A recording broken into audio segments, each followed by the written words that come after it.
ఇక తెలుగు రాష్ట్రాలతో పాటు దేశవ్యాప్తంగా ఎండలు మండిపోతున్నాయి. గరిష్ట ఉష్ణోగ్రతల్లో రోజుకో రికార్డు నమోదవుతుంది. వడగాలులతో ప్రజలు అల్లాడిపోతున్నారు. ఈ క్రమంలో గుండెలు గుబోల్మనే మరో షాకింగ్ న్యూస్ చెప్పింది వాతావరణ శాఖ. వచ్చే 5 రోజుల్లో దేశంలోని పలు ప్రాంతాల్లో అధిక ఉష్ణోగ్రతలు నమోదవుతాయని హెచ్చరించింది. తూర్పు దక్షిణ భారతదేశంలో అధిక తీవ్రతతో వడగాలులు వీస్తాయని హెచ్చరించింది. మే నెలలోనూ భానుడి ప్రతాపం కొనసాగుతుందని తెలిపింది.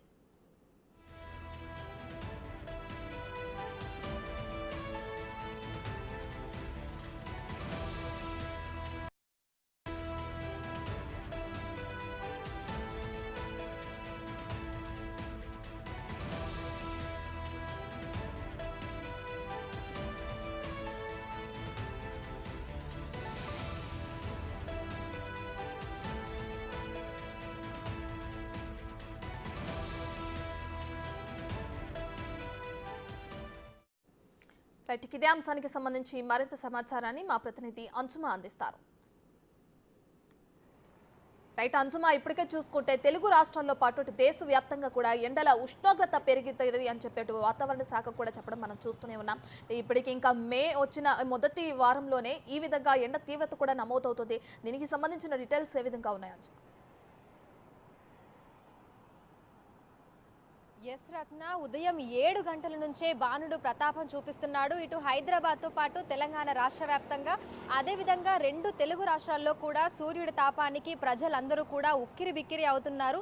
ఒక తెలంగాణ రాష్ట్రంలోనే గడిచిన ఈ 10 రోజులలో మనం చూసుకుంటే దాదాపు 20 మంది ఎండ దెబ్బ తగిలి మృత్యువాత పడినటువంటి సందర్భాలు కూడా ఉన్నాయి. ప్రస్తుతం మనం చూసుకున్నట్లయితే కూడా తెలంగాణ రాష్ట్ర వ్యాప్తంగా 43 నుంచి 46 డిగ్రీల అత్యధిక ఉష్ణోగ్రతలు కూడా మనకు నమోదవుతున్నాయి.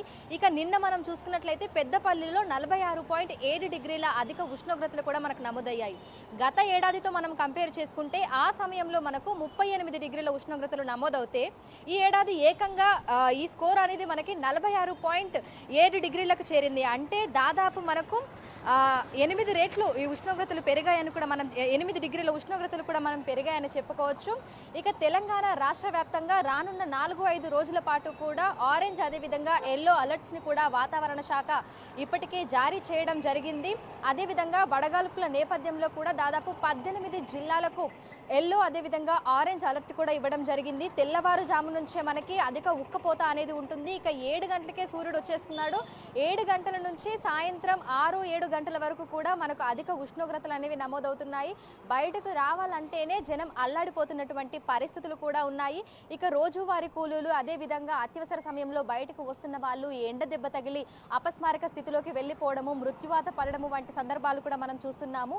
ఉమ్మడి కరీంనగర్ అదేవిధంగా వరంగల్, ఆదిలాబాద్ మనం ఈ జిల్లాలో మనం భద్రాద్రి ఈ జిల్లాలో మనం చూసుకున్నట్లయితే కూడా మనకు అక్కడ అత్యధిక ఉష్ణోగ్రతలు కూడా నమోదవుతున్నాయి. ముఖ్యంగా ఈ జిల్లాలలోనే దాదాపు 20 మంది ఈ ఎండ దెబ్బ తగిలి కూడా మృత్యువాత పడడం అయితే జరిగింది. జిల్లాలలోని మండలాల్లో చూసుకున్నట్లయితే కూడా 46 డిగ్రీల పైనే మనకు అత్యధిక ఉష్ణోగ్రతలు అనేవి నమోదవుతున్నాయి. ఇక రానున్న 3-4 రోజుల పాటు కూడా ఇదే రకంగా మనకు ఉష్ణోగ్రతలు ఉంటాయని వాతావరణ శాఖ అలర్ట్స్ ఇస్తుంది. అదేవిధంగా దీనికి సంబంధించి ప్రజలు మరింత అప్రమత్తంగా ఉండాలని కూడా సూచనలు అయితే జారీ చేయడం జరిగింది. 10 సంవత్సరాల తర్వాత ఎప్పుడూ లేనంతగా మళ్ళీ మనకు రికార్డు స్థాయిలో అయితే ఉష్ణోగ్రతలు అయితే నమోదవుతున్నాయి. ఈ నేపథ్యంలోనే అంటే మనకు పసిఫిక్ మహాసముద్రంలో ఎల్నినో ఏర్పడింది. దీని ప్రభావం తెలంగాణ రాష్ట్రం మీద అధికంగా ఉందని, ఇందుకే మనకు అత్యధికంగా ఎండలు కూడా మనకు ఉన్నాయని కూడా వాతావరణ శాఖ తెలపడం జరిగింది. ఇక దీంతో పాటుగా ఇటు రానున్న 3-4 రోజుల తర్వాత తెలంగాణ రాష్ట్ర వ్యాప్తంగా అక్కడక్కడ చిరుజల్లులు, తేలికపాటు నుంచి మోస్తారు వర్షాలు కురిసే అవకాశం ఉందని కూడా చెప్పింది. అయితే ఆ లోపే అంటే ఇప్పుడు మనం చూసుకున్నట్లయితే కూడా ఈ 2-3 రోజులలో కూడా ఇవే 44 నుంచి మళ్ళీ 46 డిగ్రీల ఉష్ణోగ్రతలు అయితే నమోదవనున్నాయి. ఇక వీటితో పాటు వడగాల్పులు కూడా తీవ్రంగా ఉంటాయని కూడా మనకు వాతావరణ శాఖ అలర్ట్స్ చేయడం జరిగింది. ఇంట్లో ఉన్న బయట ఉన్న పరిస్థితి ఒకే విధంగా ఉంటుంది.